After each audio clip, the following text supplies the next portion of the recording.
تثبيت ناي مقابر مستر صحافي برهة تسفاي عقوا استحت مطلو عامة مرات قدامي حتام شعنشعات ميتن سمانيان شعاتن رياض سعودية كالاي حتام كلتا شحن عسران لندن عد انجليز شامناي كفال معراف تشعات حتو سدتنياتات بنايتيس عتات سوء حاتاتي نايتيس عتات سوء تحاتت ودباشاي كابكم كاملاسي كحاتا كادلي سعبين نايت قالسي كاب حانت صدرا بيت أمام أغزانا عبيتنا أشتون كلاتو محواتنا أبتصلال ولادي ننبر زنبرنا بزحاتي حوات عجانا العلنا يذكروا يا أنا أبغزين سنت بتسترخ بسنت قسانت فحبتن أتوا جزانا بؤنت قال مداوس نخك علس بجها جورخونه دوم خفسس قال نابس على أخد مسأم كحواس قال سدت كده جراش كم زي ملس بحدا عبينا بحنت تصحلي عدل مسرخبنا هاجرنا خنللي قالينا مرصنا خنكوننا هاجر تخلاخلتي قالخ اخونو ناب سدت امرحتي ناي اميدا زلوس فلط يسرحاتو حنت نصلا زونن حلفتو علامه زي بلو بزي كاناصنتو حرنتو سدت سفرخه انتاي كون حلفتو كاندي تسديدو چريشو طفيو انتاي تገልጸልና አካይዱ ከመያሎ ጥዕን ወሪኡ መቸም ስደተኛ ዓዱ ዝገደፈ ናይ ግድን ይخنبር እና ተሰከፈ አዕቁብኒ ኢሉ ከምለማን ስለዝተጻፈ በዘይ ሀገር ክብረት ስለዘይርከብ ማአሲዚ ስደተኛ ከምድላይ ዝዛረብ ማአስ ኮን ይኸውን نعد زእከብ ኣብ ግዜ ንእስነቱ ጨሪሹ ዝዓነወ ትምርት ሲኢኑ ሓንጎሉ ዝተደፍነ ኣብ ምዕራይ እንጀራ ጥራይ ተወሰነ ናይዚኦም ኮዩ ገሪሙና ኣነ ኣብ ጎረባብት ሃገራት ርሒቆም እንተበልና ዓለም በጽሕዋ ቀጸለ ስደትና ካብ ምብራቅ ንምዕራብ ውቅያኖስ እናሰገረ ብስጭትና ወሰኸ ናብሩና መረረ ማዳዝ መልኦ ገጹ ብጓህ ዝሐረረ በናይ መዋእሊው ናብሩ ኽዕረ ፈሐጨንገራ ሒሉ ዓዱ ሰአነ ይምለስና ዓዱ ኢለሳይ አምንን ያነ እንድዕዳ አንበር ንስኻ ትብለኒ ዋላ ኣብ ነጻ ሃገር ዝምለሱ ናይ መስለኒ ንወጻ ኸይዶም ውቅያኖስ ሰጊሮም በአየር በባህሪ በባቡራት ገሮም አብዘይ ለመድዎ ሀገራት ሰፊሮም ናይ ካል ባህለታት ስደት ዝመሃሮም ገለዝ ጣዓሞም ስደት ዝመቀሮም ገለድማ ቀደም ስምዒት ዘቅሓሮም ይምለሱ ደመስለካ ወይሲ ካንዮም ተባሪሮም ስለተናውሐ መዋእል ናይ ገድሊ መዕቆብ ሲኢኖም አባድ መጽለሊ ስደቶም መረጹ አንዳዕዲዖም ብዕሊ አይሰአንን ውን ዜግነት ዝቀየሩ كميلا زطقملو نخنبرو تسفا زقرص مننتهم ጸልኡ نفسهم زوغنو كبعن تبؤو مبرح كالليدو كمي كم زلو انتاي حساب عليكا نعدهم كأتو ابتو زغدكو سدت مسگرو اسكا نگرني بخمي ينبرو دست ديم زحصبو صرغيا خسترو ويس تمرت قصلو نهاجر كم محادرو ሊቃውንት ኮይኖም ዝተመራመሩ በጃኻ ወድ ባሻይ ንገረና ሱሩ ወድ ባሻይ ዘገርም ሕቶዩ ኣብዝ ክትንትኖ ኩሉ ገልጸልኩም የለን ዝሽፍኖ ኣገባብ ኣለዎም መመሰደዲኦም ገለብስ እነትዮም ካብ ዓድ ወጽዮም ቅድሚ ዕግርግር ቀደምዮም ጠፊኦም ገለብ ጸላእስ ተዘናበለና ብርኦም ገለውናለው ሜዳ ዝተፈኦም ገለ ድማ ብግርጭት ሰውራ ንስደት አምርሑ ከዱ ካብ ኤርትራ ገለ ብገለ ላኼማ መቸም ከይዶም ሃገር ሓዲጎማ በዚ ይኹን በቲ ኩሎም ስዱዳትዮም ካብ ወላዲት ሃገር ብምፍላዮም ግን ሓዘኖም ክገልጹ ንብዓት ናፍቆቶም ንዓዶም ከኣቱ ኩሎም ህውኻትዮም እዚ ስደት ዘሎ ተፈታው ህዝቢ ንቕሓት ናይ ሃገሩ ምእንቲ ኽዕቢ ኣብ ዘለዎ ስደት ዝወሰዶ አሎ ሓደ ነገር በጋባብ ዝኸዶ ሃገራው ጉዳይ ዘገድዶ እዚ ኸኣ ከከም ደርብታቱ ከከም ዝምባሊኡ ከከም መልክዓቱ ከከም ውድቡ ፖለቲካው እምነቱ ኣብ ዘሎ ኣልዩ ቀጻሊ ርኽክባቱ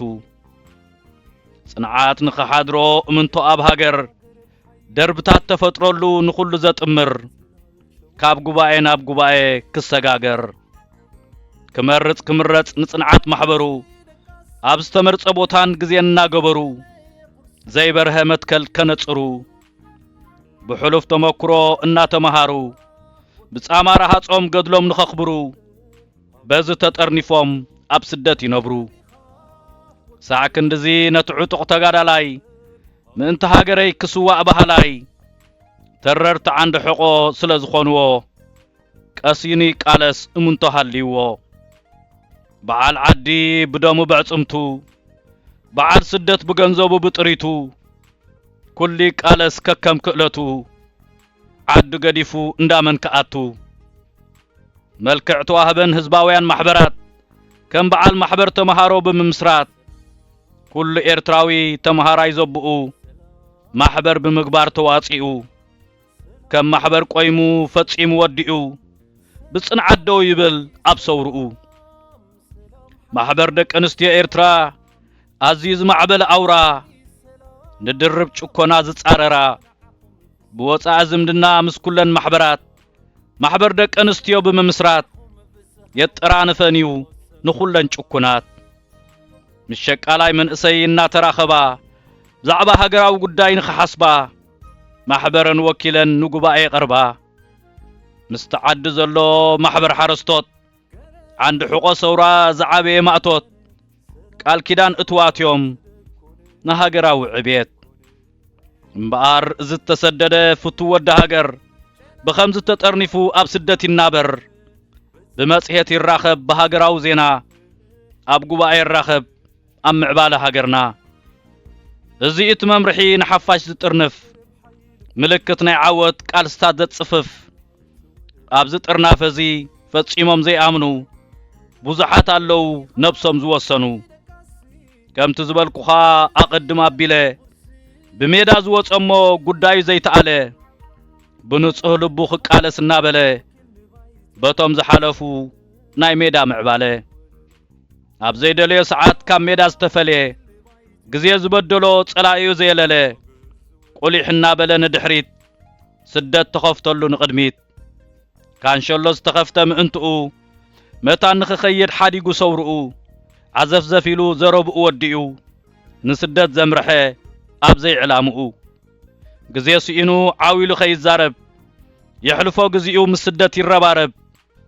برتع زقصر صقع زي مرصه اب زي معلتو نسدت دوصه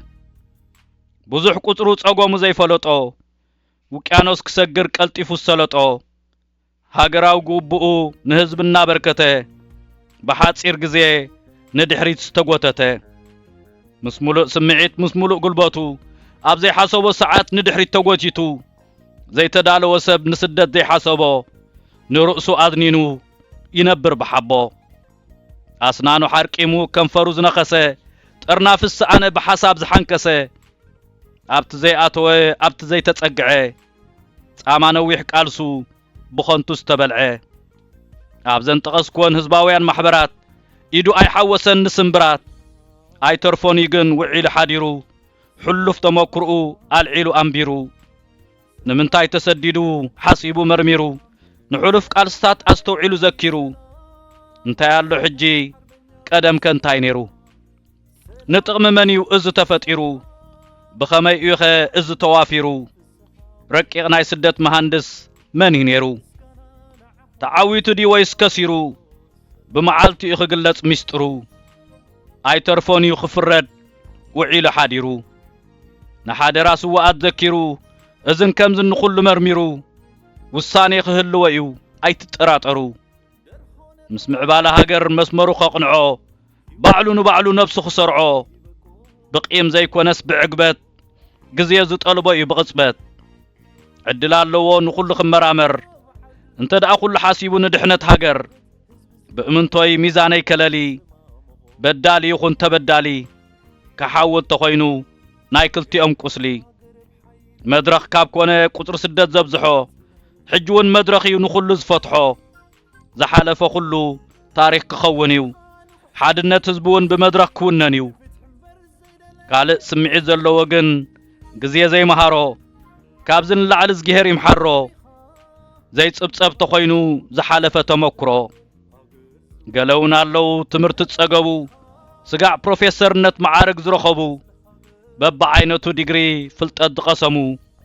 ምስ ሰፊሕ ኣእምሮኦም ሓላፍነት ክስከሙ ብዛዕባ ሃገሮም መጻኢ ትውልዲ ተኣኪቦም ኣብ ናይ ሓባር መኣዲ ንምዕባለ ሃገር ናይ ትስውእ ጻዕሪ ብህዱእ ኣገባብ ከውዕልዎ ብግብሪ ንኹሉ ትምህርቶም ንቕሓቶም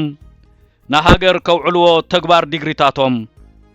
ተስፋ ኣለና እዞም ምሁራት ደቂ ኤርትራ ከካብ ዘለዎ ስደት ብሓበራ ዓዶም ከኣትሞ ከበርክቱ ተራ እቲ ሰፊሕ ሓፋሽ ግቡኡ ገይሩ እዩ እቲ ምሁር ክፍሊ ኸኣ ጊድኡ እንታይ እዩ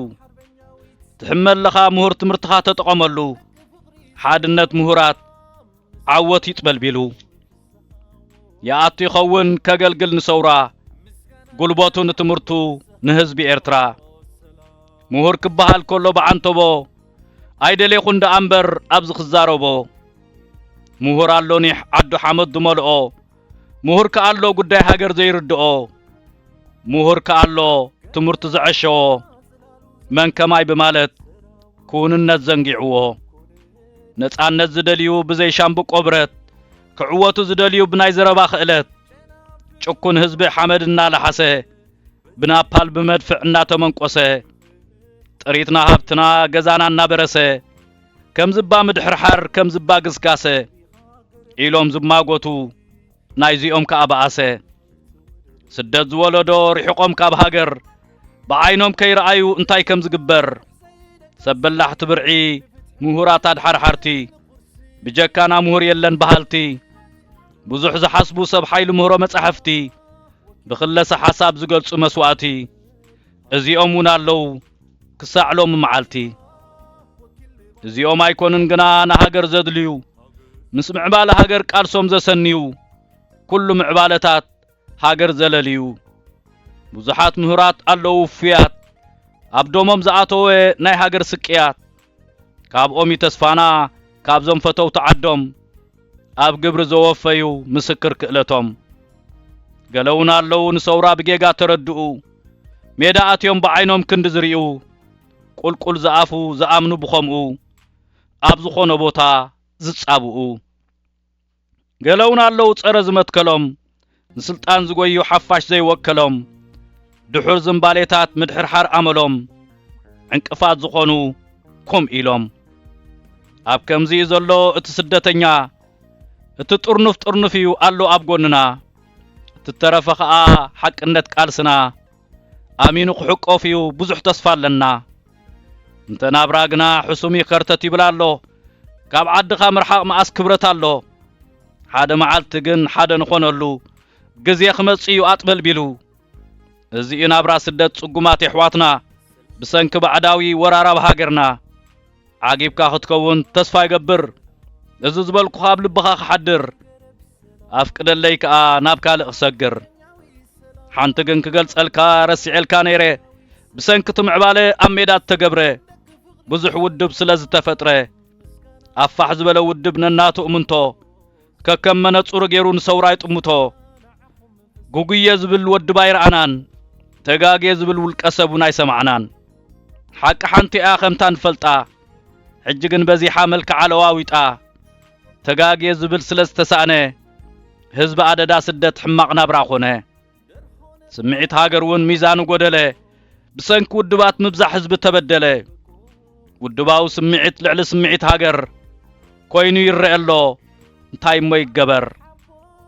ግን ውድባው ስምዒት ተደምሲሱ ሃገራው ስምዒት ከም በሓድሽ ነጊሱ ኩሉ ህዝቢ ተሓዋዊሱ ስደት ዘሎ ንዓዱ ተመሊሱ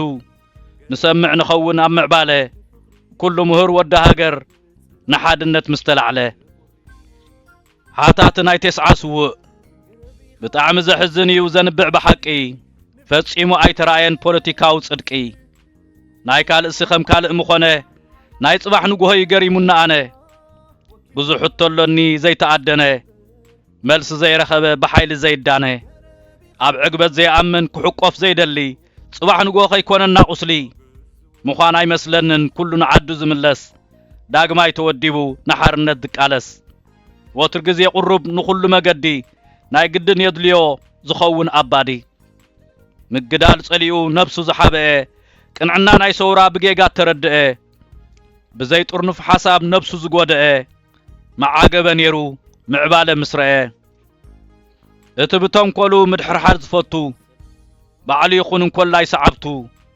ኣብ ሃገራዊ ባዶ እትዋቱ እንተኸደን ተዓረበ ኸንቱ ንሃገር ጽፈት እዩ ካብ መሰረቱ ወዲ ገርህ ልባ ግን ከይዕንቀፍ ብንቕሓት መጺኡ ንዓዱ ክስለፍ ኩሉ ኤርትራዊ ዳርጋ ነብስ ወከፍ ስደት ምስ መሮሮ ሞራሉ ኸይትንከፍ ተዝግበረሉ ጻዕርታት ብእውነት ምተረኽበ ነይሩ ሃገራዊ ቅሳነት እቲ ኾይኑ እዚ ዘፍርሃና ኣነ ጸልማት ተቐንጢጡ ብርሃን ምስኮነ ከይቅላዕ ሕቶታት ብዙሕ ተሸፈነ ምሁራት ይኾኑ ምኩሓት በኣእምሮ ዝሓከለ ይኹን ሕቶ ዝነበሮ ተበላጺ እምበር ወገንነት ደስከሮ ሃገር ብምዃና ንኹሉ ትጠምሮ ሓደ ኣካል ኮይኑ ዝኣትወሉ ዓዲ ካብ ወትሩ ስደት ቀጻሊ መገዲ እንታይ ተገይሩሎ ናይ ሓባር መኣዲ ወዲ ባሻይ ኣይ ሓብኣልካነ ኣነ ይሕባዱ ኾይኑ ሓሊፎም እዮም መድረኻት በብእዋኑ ተፈጺሙ ኢጌጋ በዝንበትን ኮይኑ ንጹሃት ተፈጥሮ ግን መትከል ዝውንኑ ነዚ ኩሉ ህዝቢ ብሓደ ኸጣምሩ ኣብ ስደት ዝኣምና ሓይልታት ከስምሩ መስዋዕትነት ብዙሕ ዝጸዓሩ ኣብ ከምዚ ንርእዮ ዓወታት ሰገሩ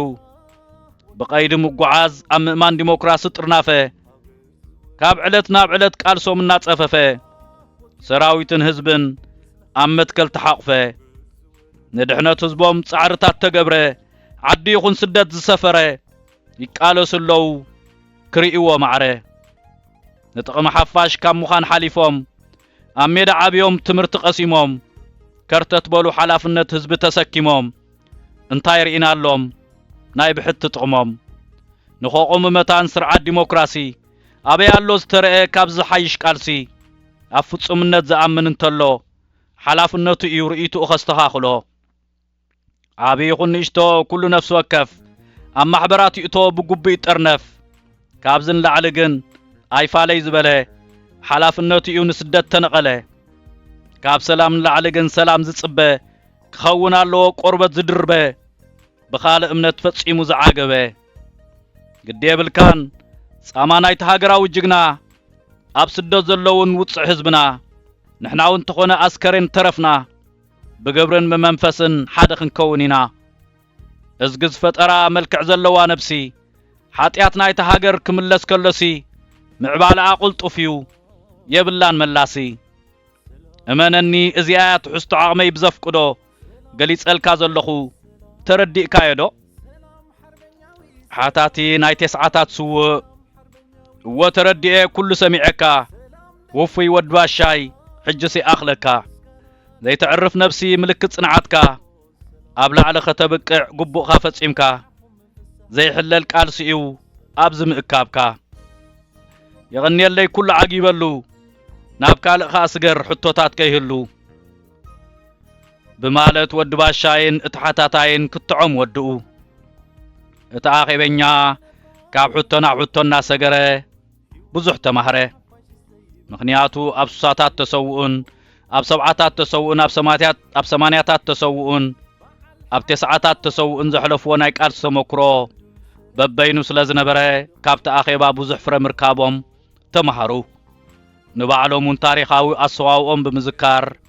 قالنا حرقان سمعيت قالنا فشختا ملكع كحزم كله قالهم كا ناي مغريچاو سمعيتاون هاندبتاون كرئي خلو قاليهم دما جيغا سلازي ارم برات من نهار وي مغلص ناي بدالكا وي تغونانيص كاد امبر وي غونصتات كاد امبر ابزخونه يكون بوتا ببرات فتح غريچت يلن برات مقراربيت ناب طرپيزا نزتد امبر مفتحي ايكونن يبالو اب عالم سلام بطرپيزاو فتح انت زي كوينو نبعال ون نبعال علامه ببرات كفتحي مالت زبتيو سلازي ناي زغلو صقمات مفتحيو ناي سلام طرپيزايو نسي خانا بحدነት زبصح بولو بزح فريو زي سمع مغرو مراماتو نيرو ودباشاي گن نزم زمزمتا نزب مهدا نابكال حتو قصله بلخ اسو ادم بانسسا زبيتن زغدامن اخيوان خغبرلهم بطبقي صبينو خمزلون بعينكم ريخم يخم جمل حزاتهم زمصت انساتات بزحات يوم سلازي نقصال حتوتاتنا ابزتطرانفه بحصير غزي يخن ودو نصعار بمالت كم بحدش حتو زلو بله اتاخيبنيا گن كسا حجي ايدو حفزه بلي نبرن كل ايدو حفا بله زي خون كوينو ود امبر وي كا نمسمع طراي سلاز تفرد كوينو د امبر ات كوماندس ون حتو نيرو زخونه كوينو ود باشاي بتبعات كحتدلو بمنبارو نحاده خابتوم ايدوم حفا بيلوم زلو زناس حصان كحتت افقدلو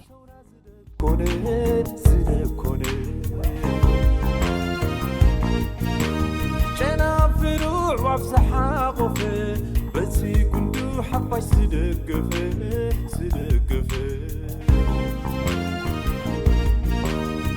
قربي خا قرب حيل فخري دو تبلت سلالت ودغي قري قربي خا لقح زيد كاسي نفتح مبر زيد القرسي قربي خا وكل بايتو مثل هاجر زولل قربي خا وكل بايتو مثل هاجر زولل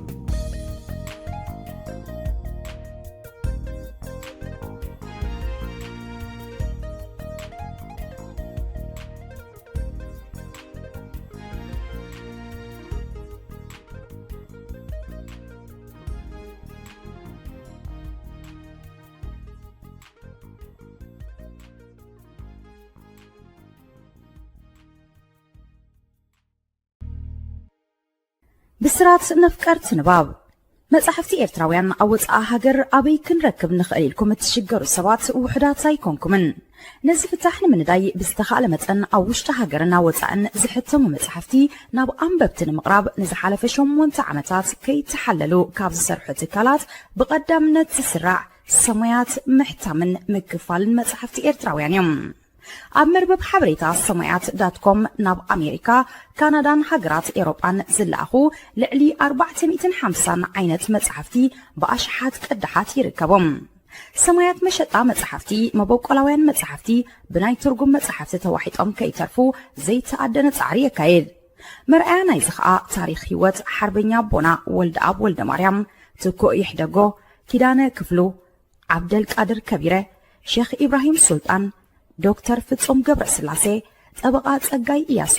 አዝማች በርሀ ገብረ ኺዳን፣ ብላታ ካሕሳይ ማሉ፣ ጀነራል አማን ዓንዶም፣ ብርሃና ብጸልማት ወዘተ ዝኣመሰሉ ልዕሊ 35 መበቆላውያን መጽሓፍቲ ሕቲሙ ኣብ ምክፍፋል ይርከባሎም።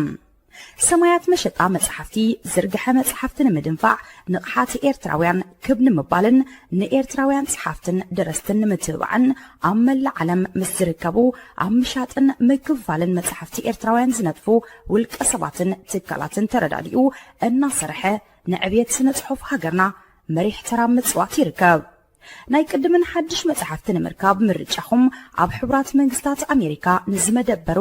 ሰማያት መሸጣ መጽሓፍቲ ይኹን ምርጫኹም። ዘዳለኹሞ መበቆላዊ ጽሑፋት ብመልክዕ መጽሓፍ ናብ ኣንበብቲ ንምቕራብ ሰማያት ምሕታምን ምክፋልን መጽሓፍትኹም ብዝደለኹሞ ዓይነት ወረቐትን ገበርን ብርትዓ ዋጋ ሕቲሙ ከረክበኩም ይኽእል። መኣስስ ጥራሕ ጽሑፍኩም ክኢላ ቋንቋ ክሓልፎ ሓገዝ ኣርትዖትን ንድፊ ገበርን ዝሰርሑልኩም ክኢላታት ኣብ ምርኻቡን ሓገዝ ክንገብር ንኽእል። ብስሑና ብስራሕና ክትዓግቡ ኢኹም።